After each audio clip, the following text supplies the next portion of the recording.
Assalamualaikum warahmatullahi wabarakatuh. Selamat datang di channel Tadris Al-Quran. Baik, pada kesempatan kali ini kami akan menyampaikan ilmu tajwid, yaitu ilmu untuk membaca Al-Quran. Pada pertama, perlu kita ketahui terlebih dahulu pengertian ilmu tajwid. Secara bahasa, kata tajwid berasal dari bahasa Arab, yaitu jawada yujawidu tajwidan, yang berarti melakukan sesuatu dengan elok, indah, bagus, dan membaguskan. Adapun pengertian tajwid secara istilah ialah at-tajwidu huwa ilmun yu'rafu bihi i'ta'u kulli harfin haqqahu wa mustahaqqahu minas sifati wal madudi wa ghairi dzalik katarqiqi wa tafkhimi wa nahwihima, yang artinya adalah ilmu tajwid adalah ilmu yang berguna untuk mengetahui bagaimana cara melafalkan huruf yang benar dan dibenarkan, baik berkaitan dengan sifat, mad, dan sebagainya, misalnya tarqiq, tafkhim, dan selain keduanya. Nah, sedangkan pengertian tajwid atau pengertian ilmu tajwid dalam ilmu qiraah ialah mengeluarkan huruf dari tempatnya dengan memberikan sifat-sifat yang dimilikinya. Jadi, bisa disimpulkan bahwa ilmu tajwid adalah suatu ilmu yang mempelajari bagaimana cara membunyikan atau mengucapkan huruf-huruf yang terdapat dalam kitab suci Al-Quran maupun bukan. Dalam arti bukan di sini adalah huruf-huruf atau kalimat yang bertuliskan huruf Arab. Nah, para ulama terkait hukum mempelajari ilmu tajwid itu, para ulama menyatakan bahwa hukum mempelajari tajwid, maksud saya adalah hukum mempelajari tajwid itu adalah fardu kifayah, artinya adalah wajib ya, bagi sekelompok orang. Jadi istilahnya salah satu itu jika ada yang mempelajari ilmu tajwid, maka seolah-olah yang lain itu sudah gugur kewajibannya. Nah, tadi ya, hukum mempelajari tajwid itu adalah fardu kifayah, tetapi mengamalkan tajwid ya, mengamalkan ilmu tajwid ketika membaca Al-Qur'an adalah fardu ain atau wajib bagi setiap orang, baik laki-laki maupun perempuan yang mukallaf atau yang sudah dewasa. Nah, itu tadi sekilas pengertian tentang ilmu tajwid. Baik, kita masuk pada berikutnya. Nah, sebelum kita lebih mendalam ya, lebih dalam mempelajari cara membaca Al-Qur'an, hukum-hukumnya di dalamnya, terlebih dahulu kita ketahui huruf hijaiyah, yaitu alif, ba, ta, tha, jim, ha, kho, dal, zal, ro, za, sin, shin, sod, dod, to, zo, ain, ghin, fa, qaf, kaf, lam, mim, nun, wawu, ha, lam, alif, hamzah ya. Jadi ketika ini dihitung jumlahnya itu 30. Akan tetapi ada yang mengatakan bahwa huruf hijaiyah itu jumlahnya ada 28. Dengan alasan seperti apa? Jadi ini alif, ini berwarna kuning, ini sama dengan hamzah. Jadi sama nanti ketika diberi harokat fathah ataupun kasroh ataupun tomah, jadi bunyinya sama. A, ini jika harokat fathah juga A, harokat kasroh I, ini harokat kasroh juga I, dan seterusnya. Kemudian yang berwarna hijau ini ada lam dengan lam alif. Lam ini bacanya ketika diberi harokat fathah maka la. Nah, ini jika lam alif diberi harokat fathah maka juga berbunyi la. Yang membedakan adalah kalau lam alif ini dibaca panjang. Nah, kenapa kok disebut dengan lam alif? Ya ini karena huruf lam, ini lam ditambah dengan alif, jadi lam alif. Jadi pada hukumnya ketika lam ya ada alif, apapun huruf itu ya, ketika ditambah dengan alif maka pada dasarnya adalah dibaca panjang. Baik, itu tadi terkait huruf hijaiyah. Jadi intinya huruf hijaiyah itu ada 30. Ada yang mengatakan juga 28. Mana yang benar? Semuanya benar. Baik, kita lanjut pada materi berikutnya. Kita masuk pada pelajaran yang ke-1, yaitu ada nun sukun dan tanwin. Jadi ada huruf nun sukun atau nun mati dan tanwin. Tanwin itu adalah nama harokat ya.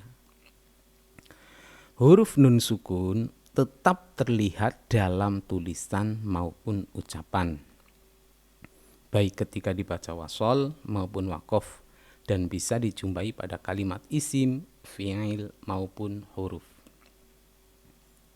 Ini adalah terkait dengan ilmu bahasa Arab. Nah, kita lanjut saja ya. Insya Allah nanti untuk materi berikutnya paham ya.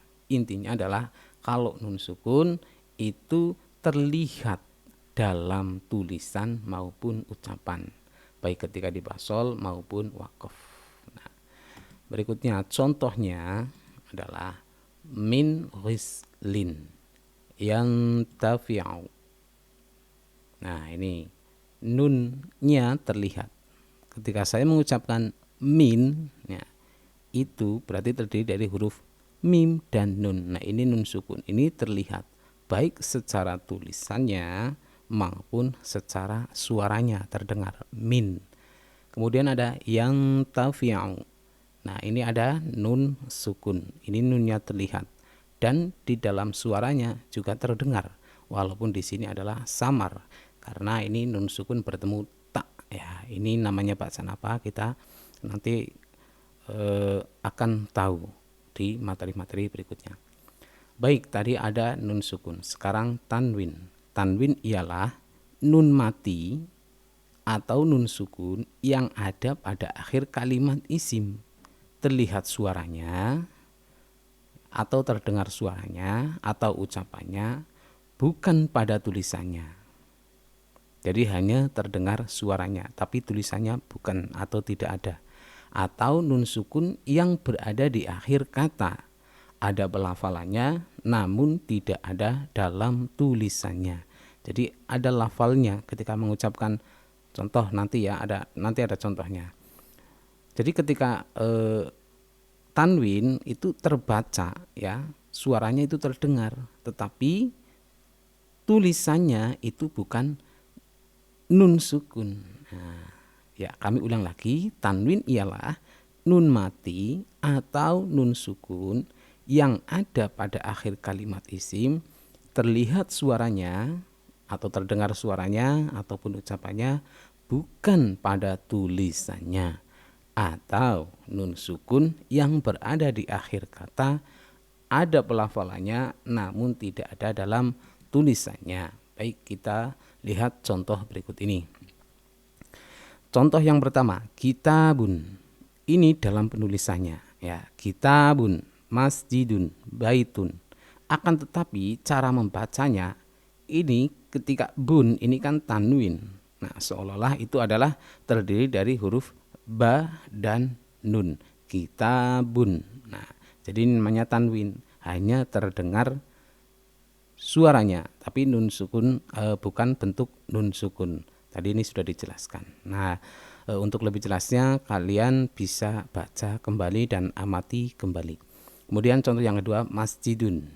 Ini tulisannya seolah seperti masjidun. Nah, ini cara membacanya. Kemudian yang terakhir ada baitun. Ini tulisannya baitun. Jadi seolah tunnya itu adalah terdiri dari huruf ta berharokat dhammah dan terakhir adalah nun sukun. Baik, demikian tadi terkait nun sukun dan tanwin.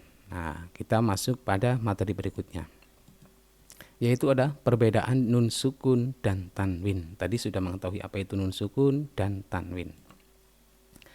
Jadi perbedaan nun sukun dan tanwin ialah sama dalam suara, akan tetapi lain atau berbeda dalam tulisan. Jadi suaranya sama tapi tulisannya berbeda. Contoh yang pertama, an. Nah, ini an sama dengan an. Nah, tulisannya berbeda, akan tetapi bunyinya sama. Berarti ini adalah kesamaan dari nun, sukun, dan tanwin. Jadi sama dalam suara atau suaranya sama, akan tetapi tulisannya berbeda. Berikut contoh yang nomor 2, in. Ini sama dengan ini ya. Jadi suaranya sama, akan tetapi cara penulisannya berbeda. Dan yang terakhir ada un. Ya, sama juga. Tulisannya berbeda, akan tetapi membacanya sama. Diulang kembali ya, perbedaan nun, sukun, dan tanwin ialah sama dalam suara, akan tetapi lain atau berbeda dalam tulisannya. Dan saudara-saudara semuanya perlu diketahui ya bahwa tanwin itu terdiri dari 3 macam, yaitu fathah tanwin.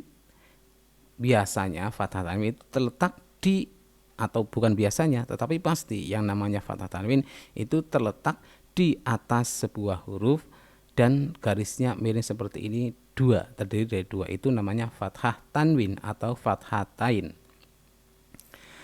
Yang kedua ada kasroh tanwin atau kasroh tain ya, kasroh tain ya.